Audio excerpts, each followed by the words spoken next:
Assalamu alaikum. Today I will discuss the branches of statistics. There are two branches of statistics. The first one is descriptive statistics and the second one is inferential statistics. And the definition of descriptive statistics is it deals with collection, presentation and analysis of data.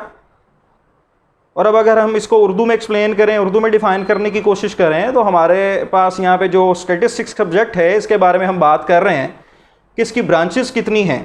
तो इसकी दो branches हैं। जिस तरह हम मुख्तलिफ subjects को जब भी पढ़ते हैं तो उनकी मुख्तलिफ ब्रांचेस में उसको डिवाइड कर दिया जाता है और फिर उन ब्रांचेस में देखा जाता है कि आया कि इस मेन सब्जेक्ट की किस किस फील्ड को किस किस ब्रांच में डिस्कस किया जाएगा।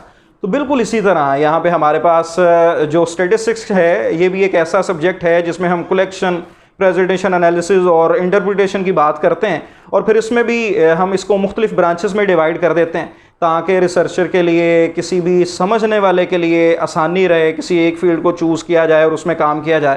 तो लिहाजा फिर स्टैटिस्टिक्स को दो मुख्तलिफ ब्रांचेस में डिवाइड किया गया। The first one is descriptive and the second one is inferential. इनकी डेफिनेशंस डिस्क्रिप्शन में अवेलेबल हैं। ब्रांचेस के हवाले से जो भी हम पढ़ेंगे, जिस तरह हमने पहले इंग्लिश में डिफ़ाइन किया और अब हम इसको उर्दू में समझने जा रहे हैं, तो सब टाइटल्स में भी हम कोशिश करेंगे लेके आए इन चीज़ों को। और उसके बाद डिस्क्रिप्शन में डेफिनेशंस अवेलेबल हैं, वाइट बोर्ड पे भी मेंशन है, जिस तरह आपके सामने ये मेंशन है कि हमारे पास डिस्क्रिप्टिव स्टैटिस्टिक्स क्या है, deals with collection, presentation and analysis.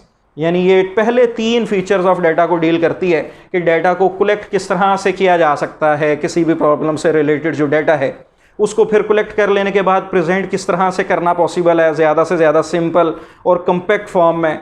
और उसके बाद फिर एनालिसिस, तज्जिया किस तरह से किया जाए, कौन से फार्मूलाज अप्लाई किए जाएं, कौन सी टेक्निक्स अप्लाई की जाएं कि बेहतर से बेहतर तरीके से जो है अपने मकासद को हासिल किया जा सके और डाटा को समझा जा सके। तो ये हमारे पास तीन फीचर्स जो हैं डिस्क्रिप्टिव स्टैटिस्टिक्स में डील किए जाते हैं। इसीलिए फिर हमने कहा कि it deals with collection, presentation and analysis of data. अब हमारे पास जो फोर्थ फीचर है इंटरप्रिटेशन का, ये क्योंकि हमारे पास नेक्स्ट ब्रांच में आता है और उसको फिर बड़ी डिटेल से हमें डिस्कस करने की जरूरत पड़ती है, जिसमें पॉपुलेशन और सैंपल का भी जिक्र आता है। तो लिहाजा इन्फ्रेंशियल स्टैटिस्टिक्स को इंशाल्लाह ताला हम नेक्स्ट वीडियो में डील करेंगे, उसको समझने की कोशिश करेंगे। नेक्स्ट वीडियो तक की इजाज़त दीजिए, तब तक के लिए अल्लाह निगहबान।